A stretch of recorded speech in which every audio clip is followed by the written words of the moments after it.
Hi, welcome to this segment of Behind the Glass when we're going to talk about fake news on social media, the how and the why.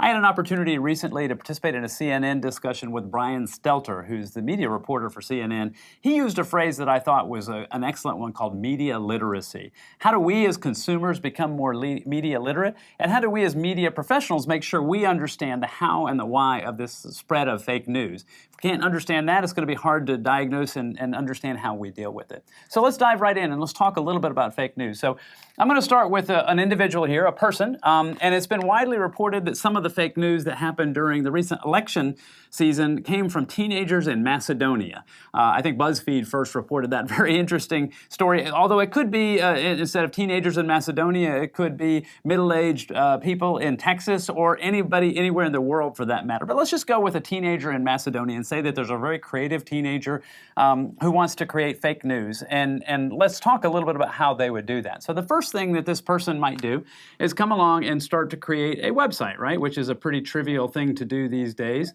www site. Maybe they create 3 of them just so they have 3 different versions of a website.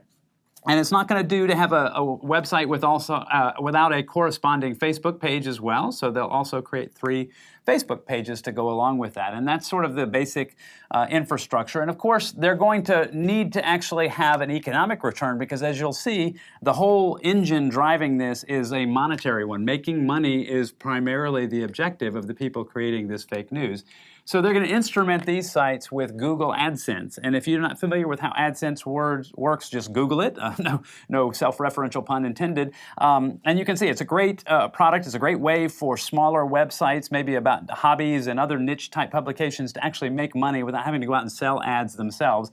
In this case, though, it happens to be misusable, if that's a word, on these fake news sites. So you instrument your fake sites with AdSense. And by the way, each of these sites has to have a name, and so you're going to come up with something that sounds like it could be real, but is actually not real. And so I just came up with these 3 words here: World, Tribune, and News. You could come up with your own 3 words that if you sort of put them together in some particular order and add a .com on the end of them, they sound like they could be real. You know, worldtribunenews.com sounds like it could be a real site, but it's not, at least as I state this. Maybe somebody's out creating it right now. And you see all the variations you can get of these sites. And if I started adding extra words or underscores or hyphens, it's not hard to understand how I could come up with 20, 30, 50 of these sites, all of which sound like they could be real sites, but just from the words alone, you can't know that. And so I've done that. I've created the websites, I've created the Facebook pages, and now if I'm this Macedonian teenager, it's time to get to the business of actually creating fake news and fake stories. So I'm just going to number these 1, 2, 3. So let's say the teenager comes along and creates 3 fake news stories. Well, they're then going to want to put them on the website. So take the content and start putting it on the individual websites. And maybe you'll put all stories on all sites. Maybe you'll do some testing of different headlines. Maybe you'll change some images out. It depends on how ambitious and how quantitative and analytical the person is doing this. But you can start to put that content out there. And then, of course, you start to put it on Facebook as well, because ultimately Facebook is going to be your distribution vehicle. Could be Twitter as well, and there are other ways to do it, but Facebook seems to be the one that was commonly described. So we'll just go with that. But fake news is by no means a Facebook-only problem or issue. It can happen lots of different ways. So now that I've done that, I've created my sites and the pages, I've created the content. It's time to actually get somebody to see this, because if I don't do anything from here, I've created websites that nobody knows exist, I've created Facebook pages that have no followers, and I've created content that now nobody's seeing. Well, clearly that's not going to do.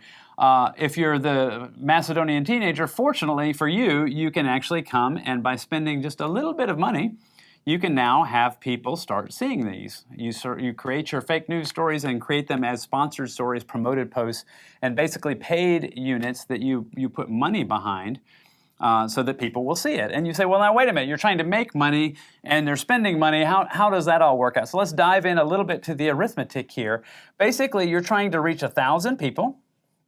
And if you go with the way advertising is bought, typically we'll go with CPM-based advertising. There are lots of ways you can buy advertising, but let's just keep it simple here. And you say, okay, I can get $3 per 1,000 views would be a price probably somebody on Facebook could buy an ad for. Well, $3 per 1,000 views times 1,000 views literally equals $3.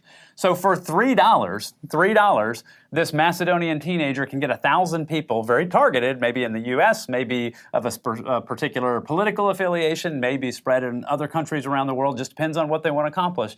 But they can get 1,000 people to actually see their story. Now, the key, though, is, okay, I got 1,000 people to see the story. If I'm the teenager, I paid $3 to do that. Well, where does it go from there? The real key is getting the viral spread, and that's what these folks are really after, because that's how they really drive revenue back to their site. The election season was a perfect time to do that. People's passions were inflamed, very strongly held beliefs, very strong desire to have their candidate win, very strong desire to influence other people, prospective voters, to have the same viewpoints they did. So it's sort of a perfect storm of the spread of fake news, which is why you saw so much of the reporting of it around the election itself. And so let's imagine that these 5 people see, or imagine these 1,000 people, see this fake news. Not everybody is going to be inclined to believe it, follow it, spread it, etc. So let's just say 5, a very small percentage. 5 out of those 1,000 people say, wow, this confirms my belief, or I believe it, or even if I don't believe it, I want to spread it to others to see it, and they start to spread it to their friends. And that's really the sharing that the person creating the fake news wants to count on. So imagine these 5 people share it with their friends, and imagine that 5 of each of those people who saw it, 5 of their friends set spreads it to the next generation, and ultimately, and so on and so on and so on. That's the kind of viral spread. And each one of these leaps we essentially call a generation, right? So that's true in the case and spread of viral information. You could actually, in the physical world, when we talk about medical treatment and the spread of viruses in the human world, the same type of thing. Generations are what really drive the power and the importance of a virus. And so let's talk about what that looks like here in terms of real numbers here. So if we were going to plot these generations and look at a curve, it's going to look something like this. This is a geometric curve. Generations along the bottom and the reach along the side here. So assume you can get 5 generations of reach for your story, or maybe 10 if you're doing really well. And this is where the power comes in here. What you want to do if you're creating fake news, or you're trying to create real content that spreads in a viral fashion, you're trying to get up this curve. And the further you get up this curve, the better off you're going to be. And so just to give you some numbers, if you go with the numbers I put here that assume that 1,000 people see it, 5 people respond, they spread to their friends. If you keep multiplying by 5 times 5 times 5, you do that across 5 generations, you're going to reach 3,125 people, which is not bad if you're thinking about it. I just spent $3 and I got 3,125 people to see it across 5 generations. But that's not going to ultimately make you a huge amount of money. If you did that arithmetic back on Google AdSense and what it would make you, I mean, you'd make a little bit of money, but not a whole lot. Where it starts to really get interesting is when if you can create content that goes 10 generations, you're going to get 9.8 million people seeing it, or 9.8 million impressions. So that's really where the payoff starts to occur. And remember here, we're going for clicks.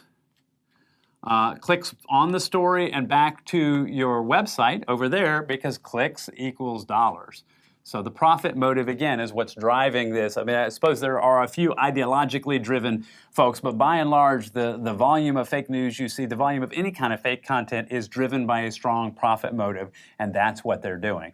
So to drive those clicks back to the website, clicks equal dollars, that gives you what you're trying to do if you're the Macedonian teenager. So let's sort of wrap this up. We've talked about the how and the why, given you some ideas about how this goes on and the mechanics and the underlying economics of it. But I don't want to leave you with a sense that, oh my goodness, fake news is just sort of the end of the internet, or we live in a post-truth world. I've seen people talk about that. Or in some cases, if you want to go back to the election, the reason that Donald Trump won the presidential election was because of fake news. All of those, I believe, are strong overstatements. The data doesn't support them. The facts don't support them. There are lots of reasons why the election turned out the way it did. Fake news is a real problem, and I think something that society, Facebook, Google, and others need to confront, but it is by no means the reason for these outcomes. And I'm going to give you a few numbers to illustrate why I say that. So at Social Flow, we work with more than half of the world's top 150 media companies, and they post collectively about 25 million stories over the course of a year. So 25 million news stories. And by the way, there are outlets that are left-leaning, right-leaning, center-leaning, all over, business-focused, sports-focused, entertainment-focused, all kinds of media outlets creating all kinds of content. 25 million stories a year go through our platform out to social networks. And ultimately, those generate somewhere on the order of 500 billion impressions, effectively, billion with a B. So we're talking staggering numbers here of legitimate media content. The only fake news in here is satire, something like The Onion, which is not really fake. It's demonstrably false, but it's intended to be humorous. And satire is another sort of oddity there. You wouldn't certainly put that in the fake news category of what we're talking about here, but 500 billion impressions. If the fake news sites like the Macedonian teenagers or somebody in Texas or somebody anywhere else wanted to compete and create the volume of information to sort of compare to what we see from our media clients, they would need to create on the order of 10 million stories, each of which succeeded in a very significant fashion. And of course, every story you create, whether it be true or false, is not going to be successful. Some things just don't spread that much. Some things don't really engage the readers in the same way. And so there's a lot of content that doesn't spread very much at all. It just stays right back in this region right here. So to create 10 million stories that really spread in any kind of significant way is a staggering undertaking. And there's just no even remote evidence that the quantity of fake news and fake information came anywhere even remotely approaching that. So all of that is a long way of saying that fake news is a real problem, and it may be significant in terms of societal because we want people to be able to understand and acknowledge that which is factual, that which is not. There's a lot of societal and civic reasons why you want to do that.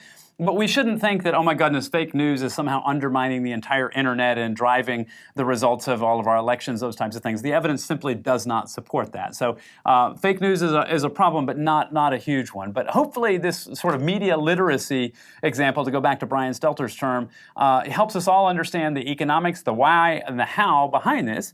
And as always, we'd love to continue the conversation with you. And if you'd like to do that, please just feel free to drop us a line and contact us at sales@socialflow.com. And we will see you next time. Thanks very much.